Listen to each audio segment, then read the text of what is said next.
Good morning, everyone. It is 6:30, so welcome on this January morning in New Orleans as we gather again to celebrate the 24th annual MLK celebration and the 94th birthday of the Reverend Dr. Martin Luther King Jr. That's right.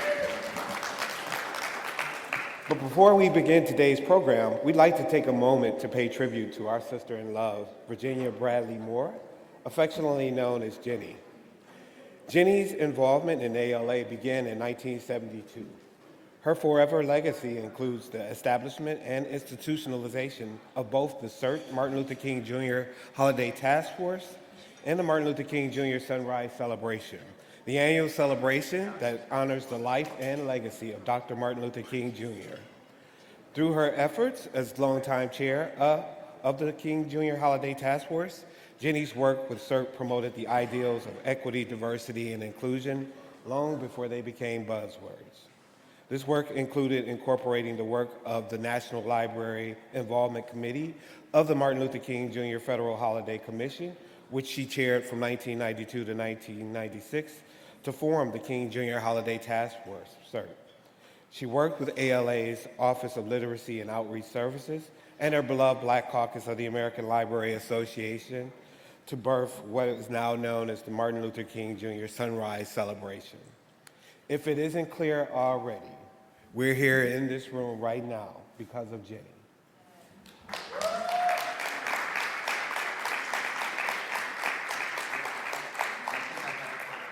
Let's take a brief moment of silence to recognize Jenny.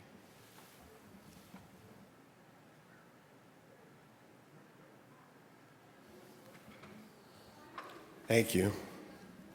Here are some words from Stacia Orange, who had a special relationship with Jenny. I surely met Jenny Moore for the first time at BCALA meetings with my library director, Sylvia Sprinklin Hamlin, as we planned the first National Conference of African American Librarians in Columbus in 1992. But I clearly remember our long-term collegial interactions as I served as ALA's OLOS director. At one time or another, Jenny was a respected member of a number of ALA member units, including but not limited to ALA Council, Executive Board, roundtables, and affiliates during her tenure. She was especially dedicated to CERT, where at annual conferences, she guided a task force highlighting local library celebrations of the Martin Luther King Jr. holidays. Jenny met no strangers, and her welcoming spirit reflects the true essence of our profession. Also, we want to share a video tribute from Mary Biblo as she reflects on the impact of Jenny Moore. If you all remember, Jenny and Mary were like thick as thieves together, so here's Mary. My name is Mary Biblo, and I remember Jenny Moore. Jenny was committed to keeping alive the memory and legacy of Dr. Martin Luther King. She introduced young people to the importance of his messages. Jenny embodied CERT's mission by working to promote social justice and encouraging librarians to engage on social issues. She was always busy, but never too busy to talk through an idea or grab a cup of coffee. We will keep Jenny Moore's memory alive in our thoughts and our actions. All right.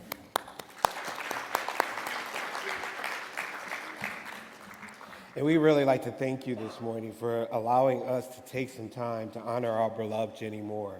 Let's further honor her memory with today's celebration. A topic that resonates with me is the focus on housing presented in white space, Blackhood, opportunity hoarding, and segregation in the age of inequality by our guest speaker, Cheryl Cashin. Dr. King had long been an advocate for better housing and took issue with many of the slums that were around during his time. The Chicago Freedom Movement that he led was centered around unfair housing practices. In 1965, Dr. King received an invitation from Negro leaders in Chicago to join in their fight for quality integrated education. As a result of meetings between Dr. King's staff and leaders of Chicago's civil rights organization, King agreed to accept the invitation. Dr. King and his family moved to Chicago in 1966, and he worked there. The civil rights movement had too often been middle-class oriented and had not moved into the grassroots level of our communities. The great challenge was to move into these areas to organize and gain identity. In these areas, the problems of poverty and despair were more than an academic exercise. The problems of poverty and despair were graphically illustrated. The slum of Lawndale was truly an island of poverty in the midst of an ocean of plenty. Midsummer 1966, the boil of northern racism burst and spread its poisons throughout the streets of Chicago as thousands of Negro and white marchers began their demonstrations for open housing. And with this, we will enjoy this rendition of Lift Every Voice and Sing, the African American National Anthem. It's a virtual a cappella rendition by committed students of Oakwood University Department of Communications.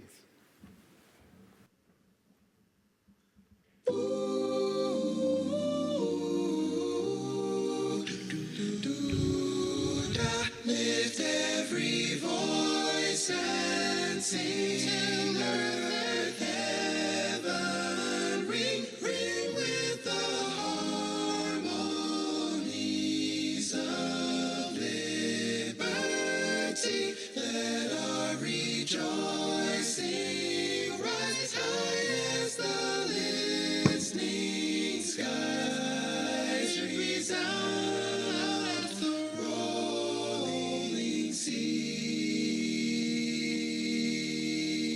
Sing a song full of the faith that the dark past has taught us. Sing a song full of the hope that the present has brought us. Facing the rising sun of our new day begun. March on till victory is won. Stony the road we trod, turn the chastening rod, felt in the days when hope unborn has died, yet with a steady beat, and not our weary feet come to the place for which our fathers died. We have come over a way that with tears have been watered. We have come treading our path through the blood of the slaughter, out from the gloomy past till now we stand at last, where last white gleam of my star is cast.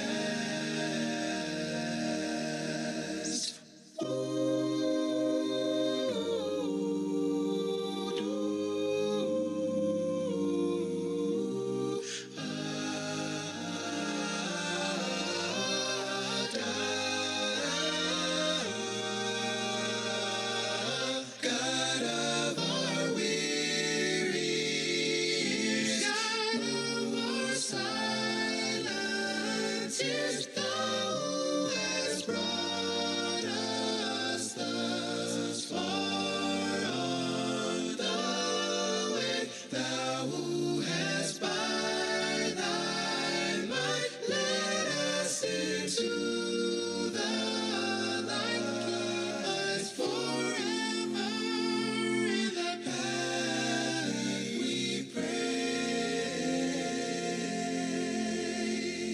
Lest our feet stray from the places, our God, where we met thee. Lest our hearts drunk of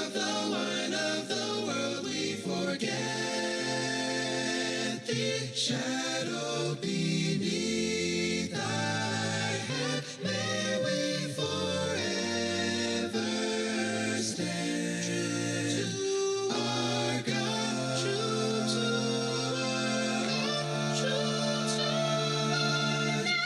true to our native land, true to our native land.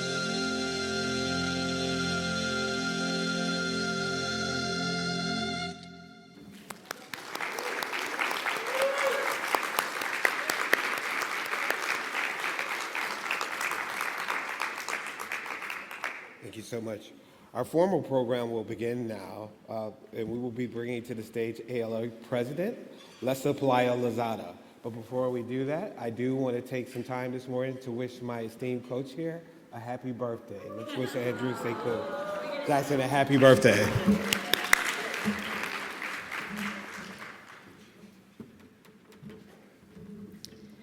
As Dr. King recounts in his time in Chicago, it was painfully clear that the school issue was merely symptomatic of a system which relegated thousands of Negroes into economic and spiritual deprivation.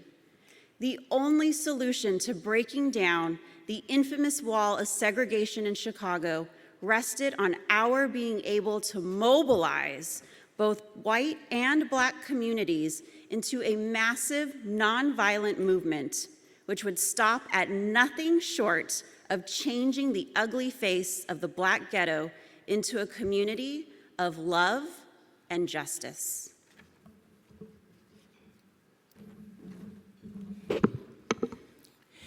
After careful deliberation, the Southern Christian Leadership Conference decided to begin a concentrated effort to create a broadly based, vibrant, nonviolent movement in the North. At the social ills which plagued Chicago, the potentially explosive ghetto pathology of the Northern Negro.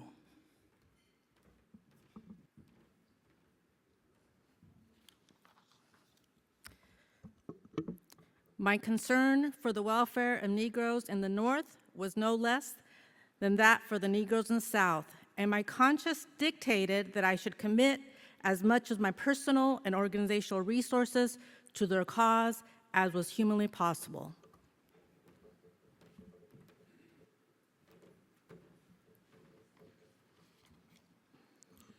Our primary objective was to bring about the unconditional surrender of forces dedicated to the creation and maintenance of slums, and ultimately to make slums a moral and financial liability upon the whole community.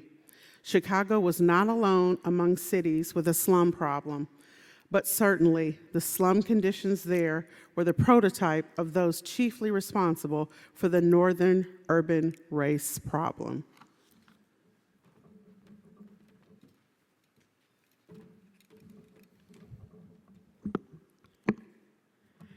We worked under the Coordinating Council of Community Organizations, a coalition of local civil rights groups. The only solution to breaking down the infamous wall of segregation in Chicago rested in our being able to mobilize both the white and Black communities into a massive nonviolent movement, which would stop at nothing short of changing the ugly face of the Black ghetto in a community of love and justice.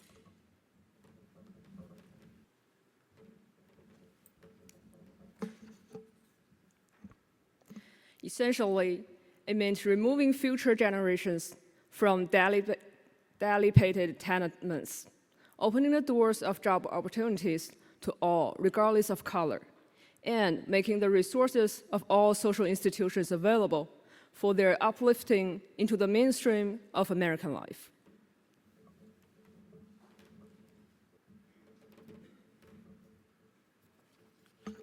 No longer could we afford to isolate a major segment of our society in a ghetto prison and expect its spiritually crippled wards to accept the advanced social responsibilities of the world's leading nation.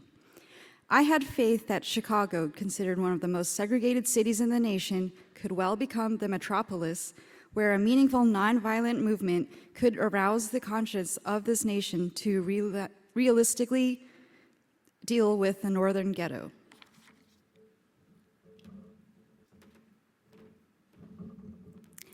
It did not require an in-depth evaluation to determine what evils had to be eliminated from our society. Any efforts made to extend and prolong the suffering of Negroes imprisoned in the ghetto would be a flagrant attempt to perpetuate a social crisis capable of exploding in our faces and searing the very soul of this nation.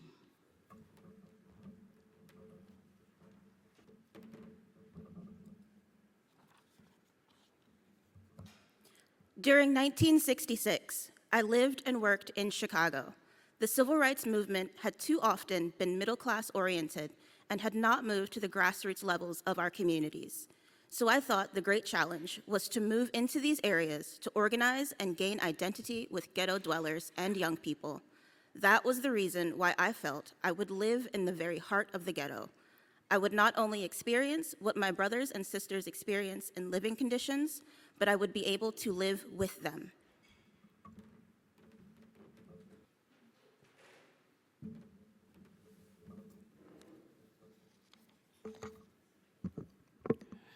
In a big city like Chicago, the problems of poverty and despair were more than an academic exercise. The problems were graphically illustrated. The slum of Lawndale was truly an island of poverty in the midst of an ocean of plenty. Chicago boasted the highest per capita income of any city in the world, but you would never believe it looking out of the windows of my apartment in the slum of Lawndale.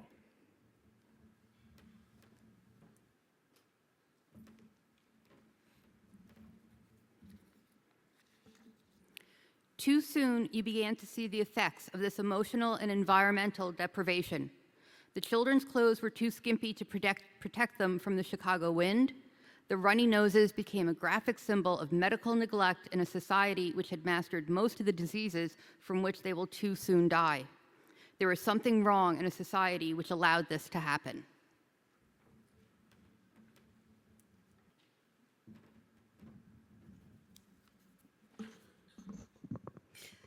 My neighbors paid more for rent in the substandard slums of Lawndale than the whites paid for modern apartments in the suburbs. The situation was much the same for consumer goods, purchase prices for homes, and a variety of other services. It was a vicious cycle. You could not get a job because you were poorly educated, and you had to depend on welfare to feed your children. But if you received public aid in Chicago, you could not own property, not even an automobile. So you were condemned to the jobs and shops closest to your home. Once confined to this isolated community, one no longer participated in a free economy.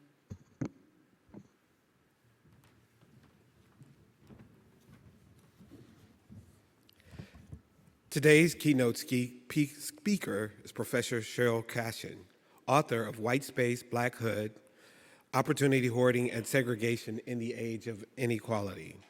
Professor Cashin is the Carmack Waterhouse Professor of Law, Civil Rights, and Social Justice at Georgetown University, and an active member of the Poverty and Race Research Action Council. She is a contributing editor for Politico magazine. Her books have been nominated for the NAACP Image Award for Nonfiction, the Hurston Wright Legacy Award for Nonfiction, and an Editor's Choice in the New York Times Book Review. Without further ado, please extend a hearty welcome to our keynote speaker, Professor Cheryl Cashin.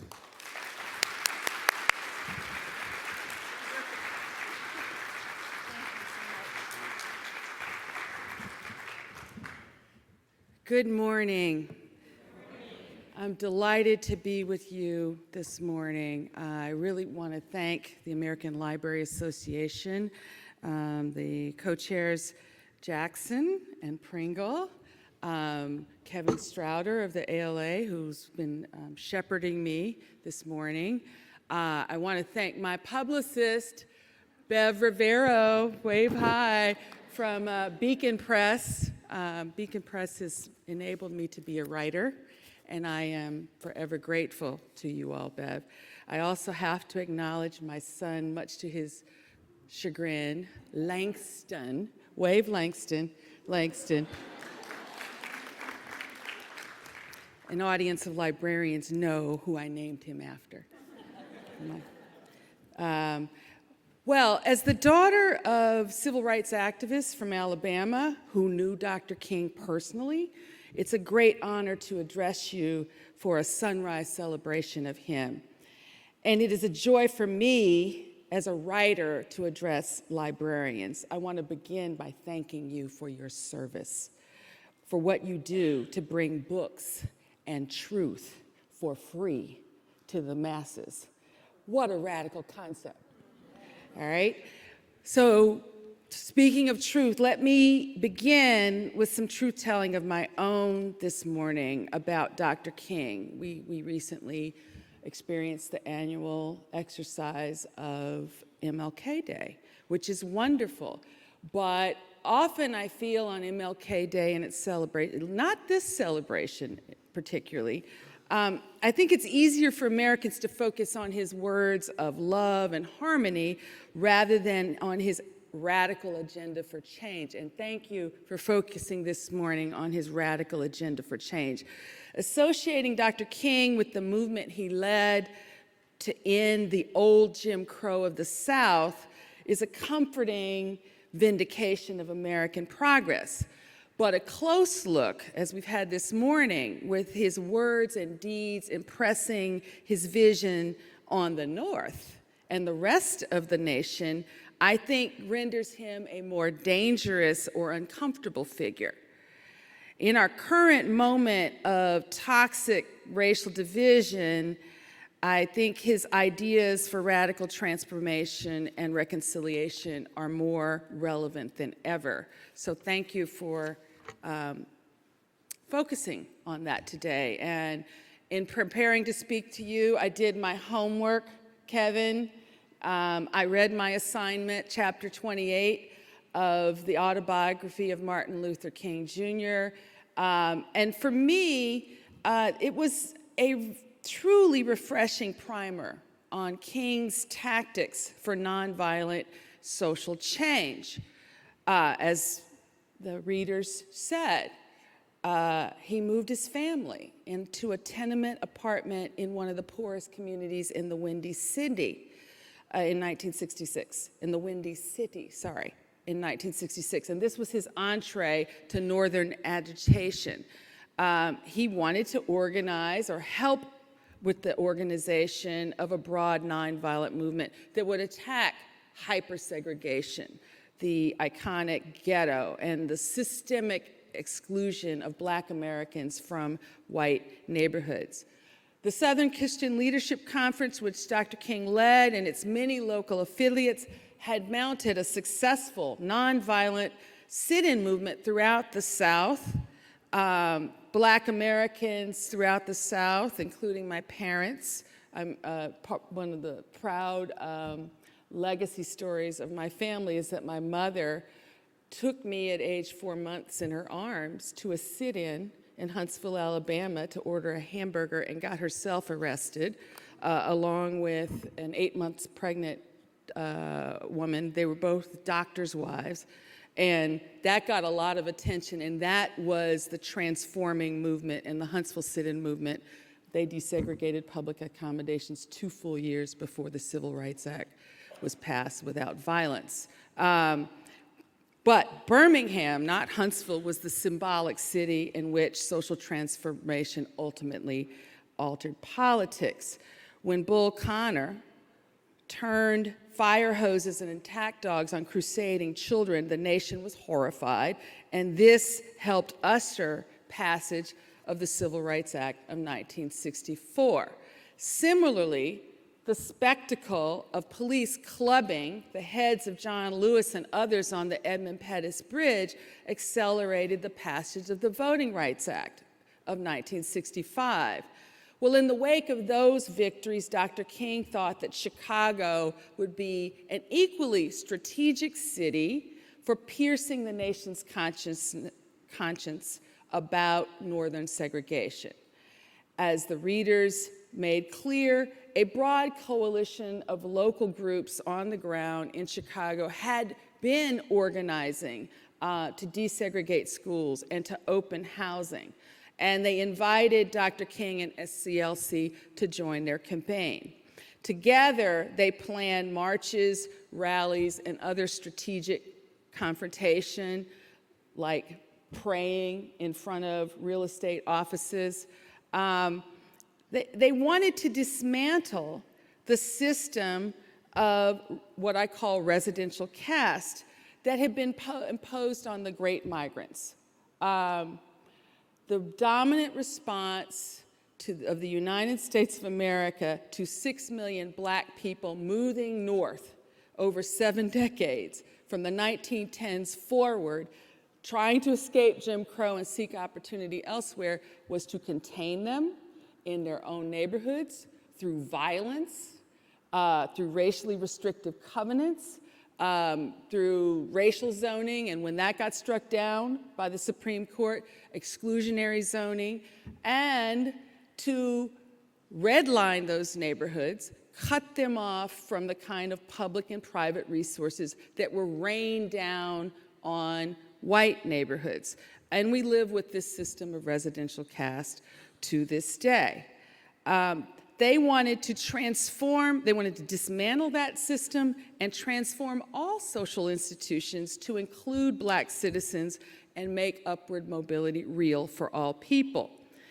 While the Southern Civil Rights Movement had been powered mainly by middle-class people, as the readers made clear, Dr. King wanted to begin by organizing the people who were trapped in concentrated poverty.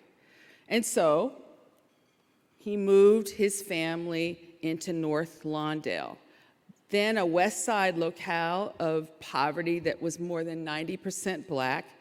Lawndale was also just a few minutes from the white suburban town of Cicero. Now, in the map here, you'll see the little, I don't have a pointer, but you can see the black area blocked off. That's North Lawndale, where Dr. King moved. And right across Cicero Avenue was a sundown town of Cicero, a suburb, which had violently repelled blacks who tried to move there. And to this day, if you just Google redlining Chicago, a history will pop up. And not surprisingly, almost all of the black spaces in Chicago, Lawndale was 90% black, were redlined, marked D for hazardous in the 1930s. And to this day, Lawndale has a lot more than its fair share of dilapidated, distressed housing. In my book, I cite a study, a 2018, 2020 study by the Federal Reserve, where they looked at historically redlined communities, and marking them with a D in the 1930s correlates today with segregation and systemic disinvestment. I cite a study in the book which found that despite a fair amount of black political representation in the city, majority white neighborhoods received 3 times as much investment, public and private, as black neighborhoods in the city. So, and Dr. King noticed some of these habits, right? The fact that the people in Lawndale were trapped and paying a lot more for wretched housing than people right across the border in Cicero. Again, this social system that he likened to a ghetto prison or a domestic colony. In many ways, this system of caste was more resistant to change than the caste system that SCLC had attacked in the rural South. And yet, Dr. King and others in the Chicago movement, they called it the Chicago Freedom Movement, had the audacity to try to dismantle it. And Dr. King refused to approach this movement with gradualism. He said, and I quote, "Now is the time to make real the promises of democracy. Now is the time to open the doors of opportunity to all God's children." And so, as they had in Birmingham and Selma, they demanded change in Chicago through nonviolent confrontation. First, they organized, including recruiting Black gang members to lay down their arms to join their nonviolent cause. Then they marched in white neighborhoods, and they were met with bricks, bottles, swastikas, firecrackers, and chants of white power. At a march through Marquette Park on the south side, as thousands of whites tried to thwart them, a stone struck King's head and he knelt. In the interlude, King said before cameras, and I quote, "I have never seen, even in Mississippi and Alabama, mobs as hostile and as hate-filled as I've seen in Chicago." And then they continued the march. 2 months of confrontation in the summer of 1966 led to negotiation and a commitment to open housing from the city of Chicago and the Board of Realtors. Sadly, that agreement was not enforced and did not change housing patterns. But it inspired the Fair Housing Act of 1968 that would be passed in the wake of Dr. King's assassination. Dr. King's radical vision of humans of all colors working together to replace residential caste with communities of love and justice may seem quaint or naive, but the Fair Housing Act planted a seed. It included a requirement that localities, all localities in the United States receiving government funding, must affirmatively further fair housing. Now, nearly 5 decades later, that legal edict was in the Fair Housing Act, as was anti-discrimination requirements. 5 decades later, a certain president named Barack Obama was the first to issue a regulation to actually enforce that requirement, right? Now, I'm not a critical race theorist. I don't play one on TV. But I agree with, one of the main tenets of critical race theory is that the innovations of the civil rights legislation was built mainly on an anti-discrimination model that required individuals to sue.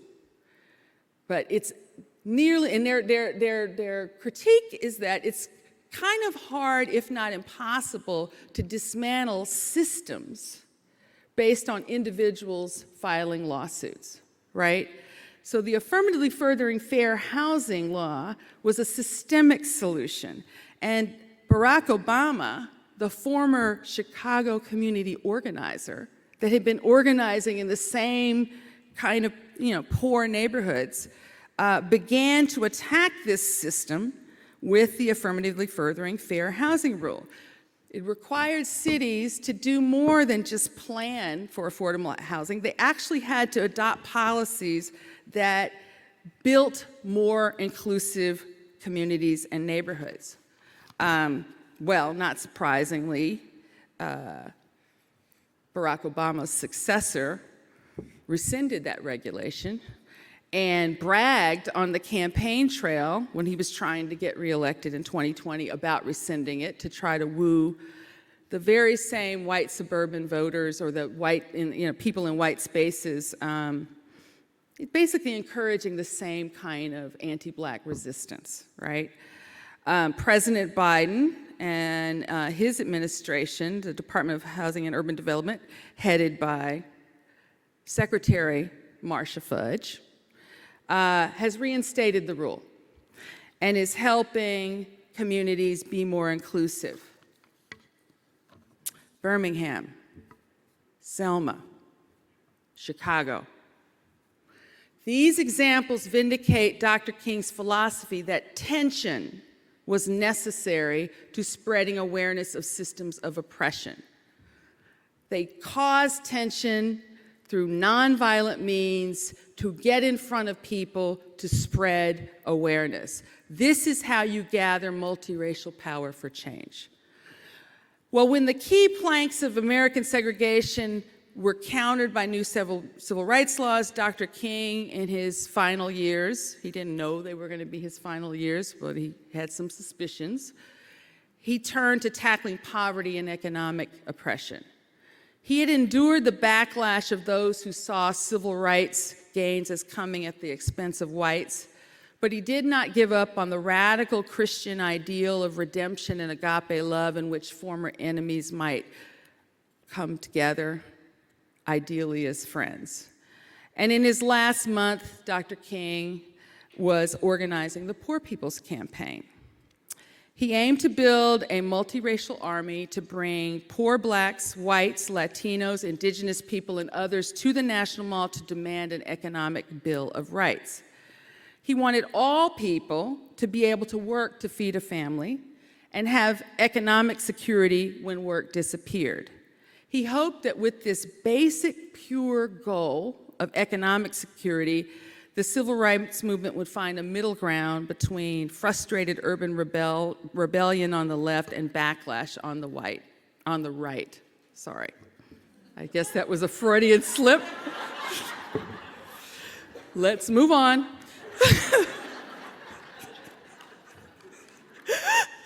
As we know, Dr. King was tragically assassinated on April 4th of 1968, but Reverend Ralph Abernathy and SCLC were determined to see King's visions through. On Juneteenth, 1968, Solidarity Day for the campaign, a rainbow of poor people had erected Resurrection City on the mall. This settlement of tents housed some 7,000 people for almost a month, and my mother was there. How many of you knew about this? Okay, you guys are librarians, educated people. See how few people knew about this? You see how much history gets erased, right? More than 50,000 poor people were on the mall for the culminating rally on Solidarity Day. That's not the March on Washington of 1963. It's the Poor People's Campaign of 1968. But no economic Bill of Rights resulted, and without King's sonorous voice on the mall, that campaign and its message of economic justice was largely erased from our nation's collective memory. But the Poor People's Campaign was not in vain. It inspired Reverend William Barber's Moral Mondays movement in North Carolina, where they were intentionally going to white rural areas as well as black urban areas and trying to organize people to support sane policies that brought poor and working class people along. It inspired Reverend Barber to organize a new national Poor People's Campaign. You can go online and read about it, which continues to organize poor and working class people and gather power, again, across boundaries of race. Well, in a time of division, dismantling structures that set people apart or creating class solidarity across races for policies that tackle economic inequality seem nearly impossible. But in my own work, I have found inspiring examples, particularly in progressive cities that are not constrained by hostile state legislatures, that are trying to do some of this work of inclusion and creating Dr. King's beloved community.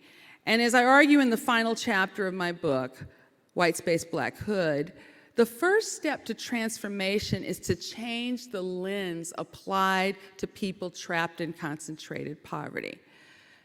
When you change the lens from presumed thug to presumed citizen and see the people in the hood that I'd lovingly call descendants as three-dimensional human beings worthy of being called citizens, but as potential assets, capable of organizing and transforming their lives and that of their community. It frees you up to focus on evidence-based strategies that actually produce better outcomes and cost taxpayers less. I'll leave you, I think I've probably used up my 15 minutes. I'll leave you with some hopeful examples. In 2018, the city of Minneapolis repealed its single-family zoning ordinance. And it has the same legacy of constructed segregation as Chicago does, as most major cities do. They were able to pass through the city council a law that requires every neighborhood in Minneapolis to be open to duplexes. Seems like a baby step, but it's actually quite radical in a city where it was illegal to build anything other than a single-family home on 70% of the land. And that's the reality in most major cities, right? We're constructing space for the relatively small percentage of the population that can afford a single-family home. And advocates laid the groundwork for changing the politics and creating a dominant multiracial majority that supported starting a new habits of inclusion just through civic education, a couple of years of going to every neighborhood, showing the maps, showing the history, and people in Minneapolis, a lot of the reaction was, I didn't know. This is wrong. This is unfair. Knowledge is power, right? Some cities have become equality innovators. Newark, New Jersey, Gary, Indiana, Savannah, Georgia. They reduced violent crime in 2019 through social experiments like universal basic income pilots, hiring former offenders to help diffuse gun violence, deconcentrating poverty by moving tenants out of high-rise public housing to higher opportunity neighborhoods. These happen to be Black-run communities that are applying a lens of care to descendants. Many cities, including New Orleans, have removed statues from public spaces that exalted Confederate traitors to the Union and stood as symbols of white supremacy. Progressive cities are not perfect, but like all innovators, they make mistakes, but places that acknowledge truth and wrestle with the past and present policies that diverge from our professed ideals should be applauded for trying. And if I can leave you with some hope, my heart is heavy. I couldn't watch that video, but I read about it. And, we just keep seeming to make a lot of the same mistakes, but I do believe this is a picture from the summer of 2020. More than 2,500 nonviolent protests were mounted across the country in the summer of 2020. 26 million people, nonviolent protests, raised signs that said Black Lives Matter. And while that's quieted down, and while there was backlash to it, I believe right now a majority of people in America reject white supremacy and nationalism and want something better than a society premised on violence and separation and othering. We just have to continue to do the work of dismantling the structures that push us apart, but also the structures that suppress democracy. And as we celebrate Dr. King this morning, we should just be reminded of his work at reckoning, transformation, and reconciliation, and recommit to that work. Because without it, we'll just keep getting more of the same, and often cheap politics of division that harms democracy and struggling people of all colors. Thank you.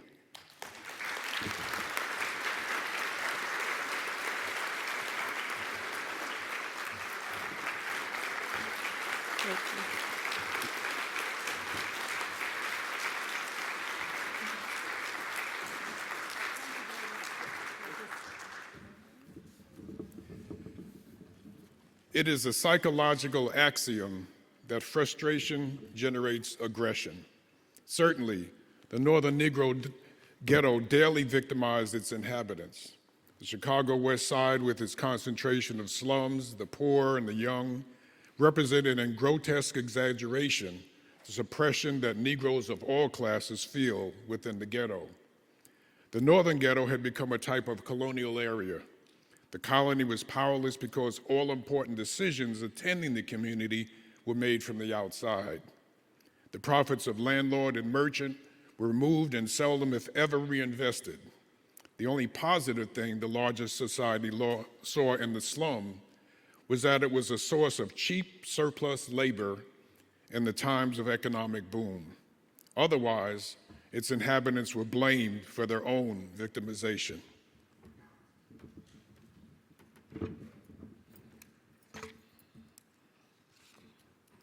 Our own children lived with us in Lawndale, and it was only a few days before we became aware of the change in their behavior. Their tempers flared, and they sometimes reverted to almost infantile behavior. During the summer, I realized that the crowded flat in which we lived was about to produce an emotional explosion in my own family. It was just too hot, too crowded, too devoid of creative forms of expression, of recreation. There was not just space enough in the neighborhood to run off the energy of childhood without running into busy, traffic-laden streets. And I understood the conditions which make of the ghetto an emotional pressure cooker.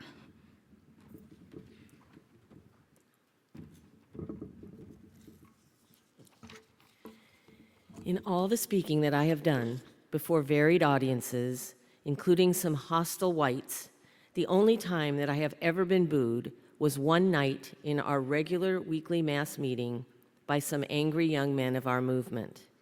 Why would they boo one so close to them?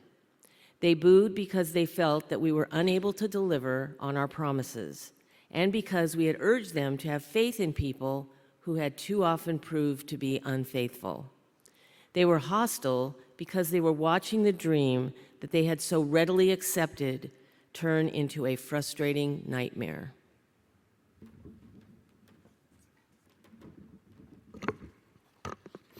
When we first went to Chicago, there were those who were saying that the nonviolent movement couldn't work in the North, that problems were too complicated, and that they were much different from the South. I contended that nonviolence could work in the North. This is no time to engage in the luxury of cooling off or to take the tranquilizing drug of gradualism. Now is the time to make real the promises of democracy. Now is the time to open the doors of opportunity to all of God's children. Now is the time to end the long and desolate night of slumism. Now is the time to have a confrontation between the forces resisting change and the forces demanding change.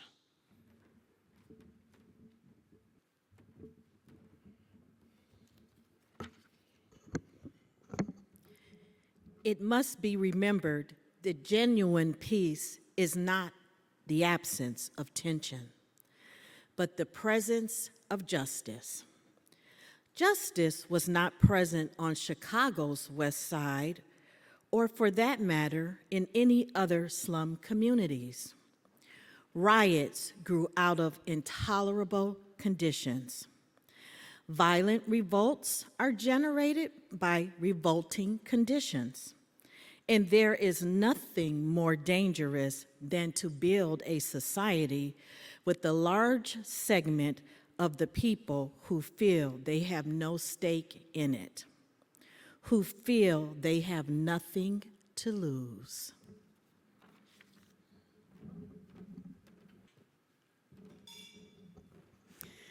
Midsummer of 1966 saw the boil of Northern racism burst and spread its poisons throughout the streets of Chicago as thousands of Negro and white marchers began their demonstrations around the whole issue of open housing. Bottle and bricks were thrown at us. We were often beaten. White power became the racist catcall. I've been in many demonstrations across the South, but I can say that I have never seen, even in Mississippi, mobs as hostile and hate-filled as in Chicago.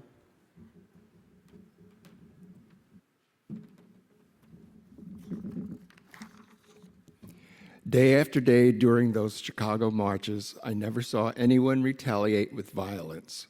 There were lots of provocations, not only screaming white hoodlums, but also groups of Negro militants talking about guerrilla warfare. We had some gang leaders and members marching with us. I remember walking with the Blackstone Rangers. I saw their noses being broken and blood flowing. I even saw them continue and not retaliate. I was convinced that even violent temperaments can be channeled through nonviolent discipline if they can act constructively and express through an effective channel their very legitimate anger.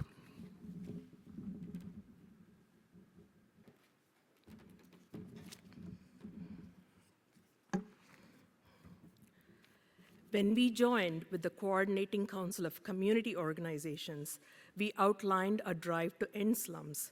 We had a vigorous, turbulent campaign to make Chicago an open city, and we could not neglect those who lived in the ghetto communities.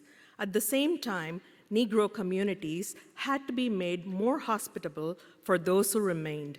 Tenant unions became collective bargaining agents between landlord and residents. Rehabilitated buildings would be turned over to housing cooperatives, and residents gained much-needed voice in management and administration of properties.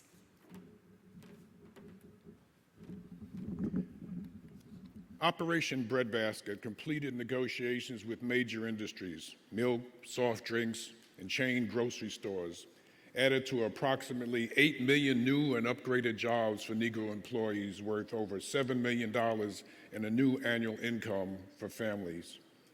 We requested that businesses in the ghetto deposit the income from those establishments in Negro-owned banks and Negro-owned products be placed on the counters of all their stores. We look back at 1966 as a year of beginnings and of transition. It was a year of education. Experience fits and starts, setbacks and positive progress, confronted by the hard realities of a social system in many ways more resistant to change than the rural South. While we were under no illusions about Chicago, we found the job greater than we had imagined. And yet on balance, we believed our organizations and the wide-ranging forces of goodwill in Chicago produced the basis for change. Now, please welcome our call to action speaker, Julius C. Jefferson, Jr., ALA past president.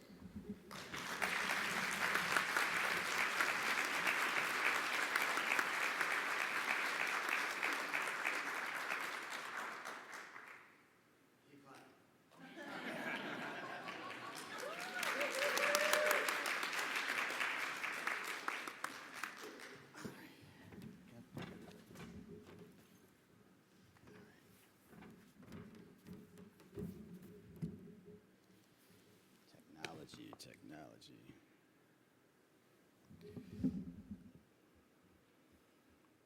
So to the Social Responsibility Roundtable and all its members, to the co-chairs of the Planning Committee, to the ALA members, to our distinguished speaker, keynote speaker, good morning. So when I was asked to do this, I said, well, what a great honor. But we're going to be in New Orleans. It's going to be Sunday. So Saturday night, I know most of you were already out there like partying all night long, and I probably stayed up way too late. Getting up at 5 in the morning and getting ready was a little difficult. But I am glad to be here with you today, and hopefully I will say something to get you back out there marching in a parade, and then we can kind of, change the way things are in our country. So it's been almost 55 years since the good Reverend Dr. King was assassinated. I can always remember how long it's been because on April 4th, 1968, I was in my mother's stomach, waiting to meet and greet the world in the summer of 1968. The world appears very different now on January 29th, 2023 than on April 4th, 1968. Now we have technological advances in communication like smartphones and social media and artificial intelligence, and advances in transportation like electric cars and rocket rides to the moon. But in 1968, those were only sci-fi dreams. But when it comes to how we treat each other, when it comes to human rights, we are still struggling for advancement. But to say 1968 was a difficult year for many of us would be an understatement. As a nation, we were dealing with poverty, war, loss, and grief. We had no idea what the future held for our country and for the world. Essentially, we were at a crossroads. And we find ourselves still at this crossroads. And it seems that humans are always at a crossroads. And the obvious question is, when at a crossroads, where should we go and what direction should we take? Well, if we're lucky, we have some clues and some breadcrumbs to follow and guide us. And hopefully these crumbs will be from someone who has gone this way before us. And if we're really fortunate, there will be someone who we can seek out for wise counsel. So as I listen to the words of Reverend Dr. King this morning, I hear wise counsel. And today, I can't help but think this was a man who was able to passionately and effectively articulate and advocate for the present condition of his fellow humans. In the text we heard this morning, Reverend King talks about the living conditions of African Americans in the North having affordable, safe housing and education for African Americans, was him speaking to the human condition. Well, I consider having access to affordable, safe living conditions and education a human right in 1966 when he spoke those words, and should be in 2023 or any other time humans have existed on this planet. In the text, we're reminded that Reverend Dr. King traveled from the South where he had seen, experienced, and fought against discrimination, poverty, racism, to Chicago, a large northern city where many African Americans had left, taking part in the Great Migration from the South in search of jobs and to get away, as you heard earlier, from old Jim Crow. But what I really want to do here is focus on the relationship Reverend King had with the human condition. That's really important for me. So my favorite quote, and there are a lot of quotes, and I'll just say that I really appreciate when we come together once a year to hear Dr. King's words. I read Dr. King all year long, actually, and the more I read him, the older I get, the more I understand him as a human being. But my favorite quote is, "Injustice anywhere is a threat to justice everywhere." And I know many of you know that quote. And those are words he wrote from a jail cell in Birmingham in 1963. So King realized that there were injustices to the human condition everywhere throughout the history of humans. And when you identify injustice, or as I call crimes against humanity, as a denial of human rights, the question becomes, what are you going to do about it? What are we going to do about it? What are we going to do about affordable housing, which is a human right? What are we going to do about the denial of access to information and education, which is a human right? What are we going to do about the suppression of civil discourse and the freedom of speech, opinion, and expression, which is a human right? What are we going to do about the denial of the right to exist in peace, without fear of prejudice or discrimination because of the way you look, where you were born, who you choose to worship, what God you choose to worship, or who you choose to love? These are all rights we should enjoy as humans, but we know we don't. But if you don't know what to do to ensure we have all these human rights, then I want you, and I don't know if anyone remembers this movie, I want you to take the words of the character Von Dunlap from School Days. Remember School Days, Von Dunlap? A 1998 movie Spike Lee did. And Von Dunlap at the end, they called him Dap. He said, "Wake up!" That's what he said. Wake up. Because I want you to wake up if you don't know what to do. I want you to wake up and disrupt and break the system that produces injustice. I want you to wake up. I want you to organize. I want you to strategize. And as John Lewis said, I want you to get in good trouble. Because that's what I want you to do.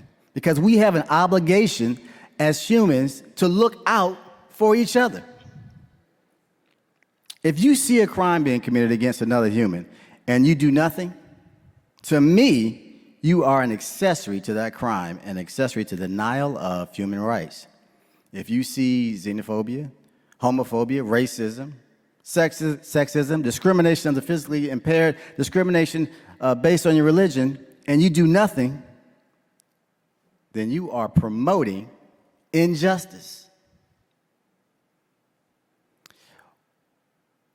What would Reverend Dr. King say now about the current human condition? Well, I believe he would say and share the same ideas and messages and words he shared during his brief period on earth. I believe he would say again, what are you doing for others? I believe he would say, our lives begin to end the day we become silent about the things that matter. I believe he would say, change does not roll in on the wheels of inevitability, but comes through the continuous struggle. I believe he would say, there comes a time when one must take a position that is neither safe, nor politic, nor popular, but he must take it because conscience tells him it is right. And I believe he would again say, if you can't fly, then run. If you can't run, then walk. If you can't walk, then crawl. But whatever you do, you have to keep moving forward. So my call to action here is pretty simple. I'm going to say it like the late, great Theodore Pendergrass sang it in 1975. I don't know if y'all know that. You know, I think my brother here knows that. So Theodore Pendergrass, Teddy Pendergrass, he said, wake up, everybody, no more sleeping in bed, no more backward thinking, time for thinking ahead. The world has changed so very much from what it used to be.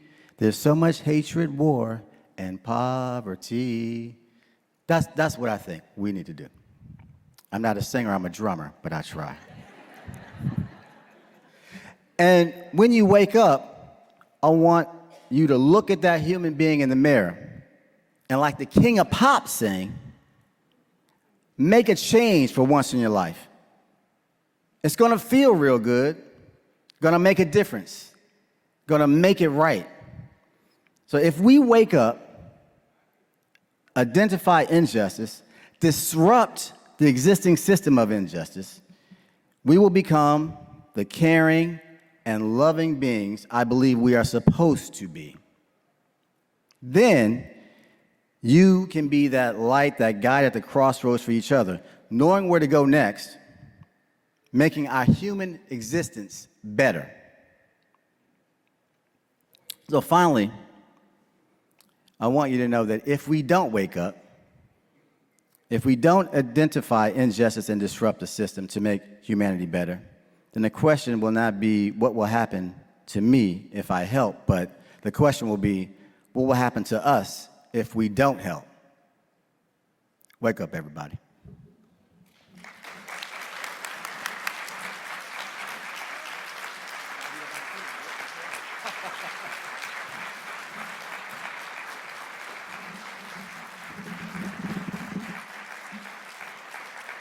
Thank you, Julius. program would not be complete without thanking people who had a special role in it. Thank you, Kevin D. Crowder, the Director of Office in Diversity, Literacy, and Outreach Services, for his invaluable assistance in planning today's event. And where's my brother? I love that hat you're wearing today.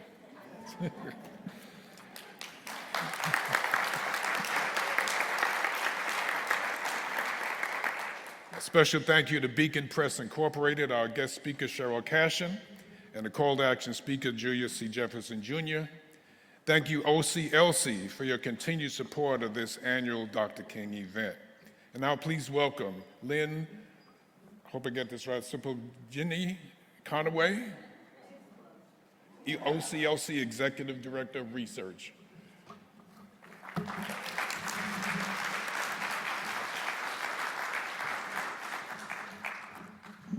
Thank you, Andrew. It is Silipini, which is a little difficult. I want to thank you for allowing me to speak today. This is a great honor. And I want to thank Julius for being sure we're all awake. And in his autobiography, Dr. Martin Luther King Jr. said, "We look back at 1966 as a year of beginnings and of transition." I think many of us still feel we're in a time of beginnings and transition in many areas, especially when it comes to social justice. But I also believe that we, as members of the library profession, embody Dr. King's idea of hopefulness as we strive to be forces of good who produce and inspire change. In a recent blog post on Martin Luther King Jr. Day, OCLC President and CEO Skip Pritchard wrote, "At the core of our work is the value we share with our library members. We honor the dignity and value of every person. This value drives us to do better and be better. This value has driven libraries to invest time, effort, and resources towards representation and equality within our collections. You've made improvements in cataloging practices and staffing. You reach out more often into diverse communities, providing welcoming and inclusive spaces, programming, and events. And individual library staff don't just share books and materials, you share yourselves. You work with food kitchens, well baby programs, homeless shelters, job assistance centers, and social service agencies. You volunteer with local groups and lead committees working for equity and justice. Libraries are and will continue to be an effective channel for social justice. And as Skip wrote, it's a journey, not a destination. So with that in mind, and the words we heard this morning, I hope that all of us, while we're here, can learn from one another, recharge, and celebrate as we take a few more steps together on this important journey. Thank you.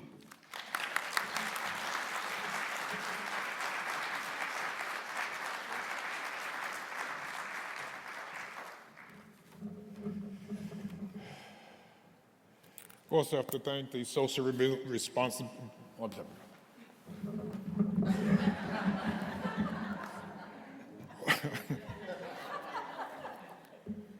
I'm still reeling from my birthday, sorry. Social Responsibilities Roundtable, and of course the Black Caucus of the American Library Association, and definitely for ALA for maintaining the legacy that Jenny and Mary Biblow and Sasha Marshall began when we transitioned to the Martin Luther King program in the mornings here. Special heartfelt thanks to Sasha Marshall Orange and Mary Biblo for sharing their memories of our own Virginia Jenny Moore. And this morning would not be complete without thanking all of the participants whose voices from ALA, across the field of ALA, made this a group participation activity. To each of you for rising early this morning, and some of you probably didn't get to sleep from last night, and being here this morning and being part of this celebration.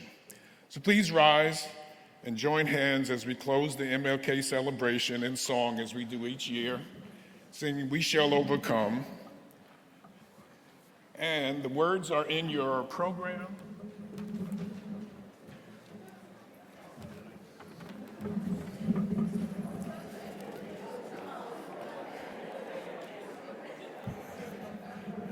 This is the fun part where everybody joins hands and tries to touch hands with each other. We're not going to sing all of the stanzas. It's a little bit long. So I will say we're going to sing 1, 2, 3 stanzas, and I will start them off and you can join me.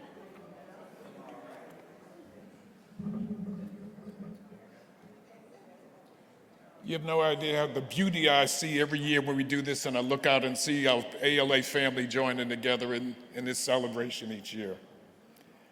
We shall overcome. We shall overcome. We shall overcome someday. Oh, deep in my heart, I do believe we shall overcome someday. We'll walk hand in hand. We'll walk hand in hand. We'll walk hand in hand someday. Oh, deep in my heart, I do believe we shall overcome someday. We are not afraid. We are not afraid. We are not afraid today. Oh, deep in my heart, I do believe we shall overcome today.